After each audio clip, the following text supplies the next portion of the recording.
Wafa Assurance vous présente Automoto.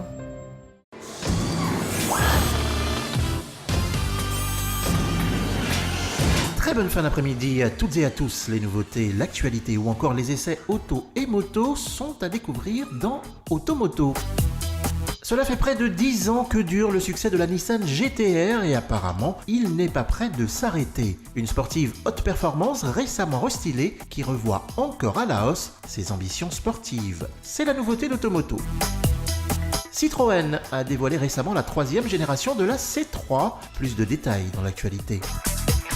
Certains d'entre vous l'ont découverte en mai dernier à l'occasion du salon Auto Expo. La Fiat 500 a été remise au goût du jour. Que vaut-elle? Nous l'avons essayé. On commence avec la nouveauté du soir, la Nissan GT-R.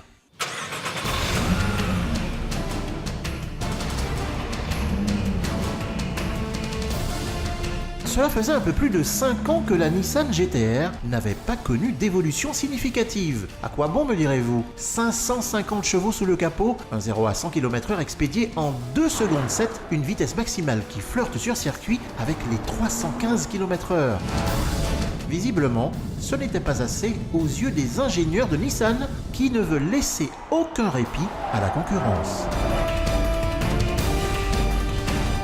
En apparence, la silhouette de cette GT-R millésime 2017 reste toujours la même. Mais à y regarder de plus près, plusieurs retouches esthétiques au niveau de la calandre, du capot avant, des prises d'air latérales et du diffuseur arrière ont été effectuées, dans le seul but de perfectionner son aérodynamisme. Dans le cockpit, les modifications sont plus marquées, la qualité des matériaux et les décors en cuir cousu contribuent à l'ambiance sportive, mais surtout au sentiment de confort.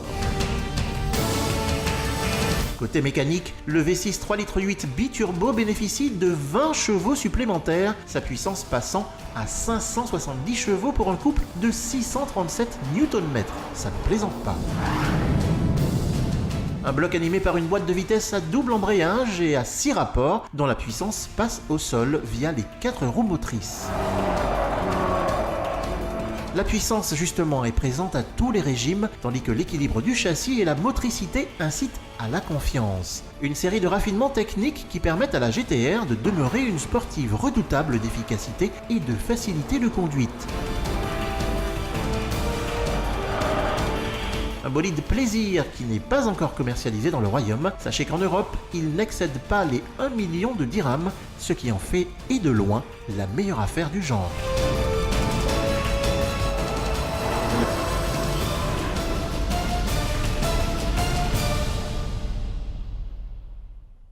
Automoto, nous ouvrons une page d'actualité. Citroën a dévoilé récemment la 3e génération de la C3, une citadine qui atteste des nouvelles ambitions commerciales du constructeur au double chevron. La nouvelle C3 porte en elle tous les codes stylistiques qui vont définir désormais les futurs Citroën. À l'intérieur, la planche de bord horizontale et épurée met en valeur la tablette tactile implantée sur la console centrale. Plus original, elle inaugure la Connected Cam, une caméra implantée sur le pare-brise derrière le rétroviseur intérieur qui enregistre ce que le conducteur voit face à lui.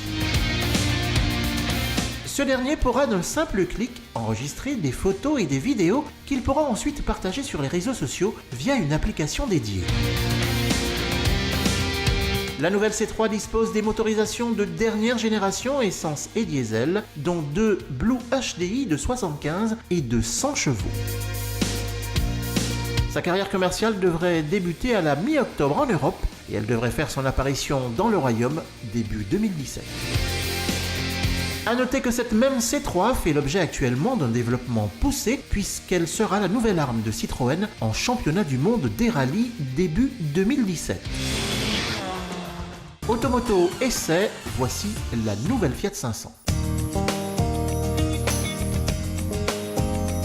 Il est parfois difficile de faire évoluer une recette qui plaît. 8 ans après son lancement, Fiat a remis au goût du jour sa 500, les modifications ayant été très légères.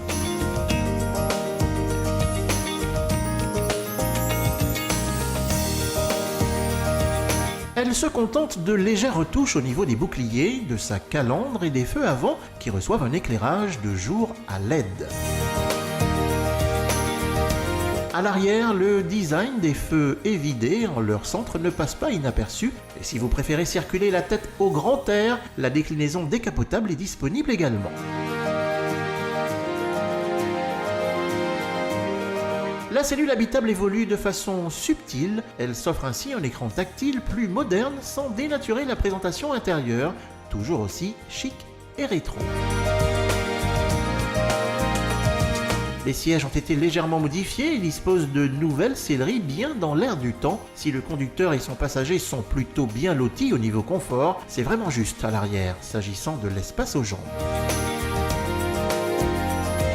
Pas de changement majeur sous le capot, les mêmes motorisations essence et diesel ont été reconduites. Souple et discret, notre 1,2 litre essence de 69 chevaux reste un excellent compagnon pour un usage urbain où il conserve sa maniabilité hors pair grâce à sa direction surassistée. Ses accélérations modestes n'en font pas un dévoreur de kilomètres, mais son châssis, avec un ESP livré en série qui veille au grain, lui permet d'être à l'aise sur les petites routes sinueuses. Toujours aussi craquante, la 500 conserve sa personnalité et ses petits défauts qui la rendent si attachante. Ses tarifs n'ont que très légèrement augmenté, comptez 136 500 dirhams pour repartir au volant de la finition d'entrée de gamme. Notre version d'essai, elle, relativement bien équipée, se négocie à partir de 156 500 dirhams.